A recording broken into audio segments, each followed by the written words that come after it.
என் பெயர் விஜய். செங்கல்பட்டு மாவட்டம் திருக்கல்யாணத்தில் உள்ள அரசு ஆண்கள் மேல்நிலையில் நான் படித்து வருகிறேன். நாம் இப்பொழுது விந்து செல்லின் அமைப்பை பற்றி காண்போம்.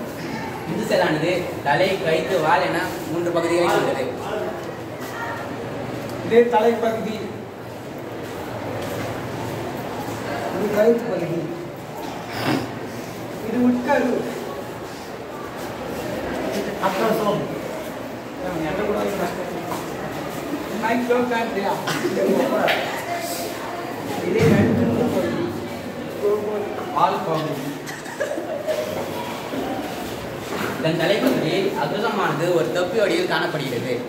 அக்ரோசோமில் உள்ள அயலூர் அனிடேஸ் என்னும் நொதி கருவுறுதலின் போது முட்டையை துளைத்து உள்ளே செல்ல உதவுகிறது. இது அக்ரோசோம் வினை என அழைக்கப்படுகிறது. இதன் மையப்பகுதியில் மைட்டோகாண்ட்ரியாக்கள் பெருக்கு வழியில் அமைந்துள்ளன. இதற்கு நெப்பன்கள் என்று பெயர். இதன் வால் பகுதி நகர்வதற்கு உதவுகிறது.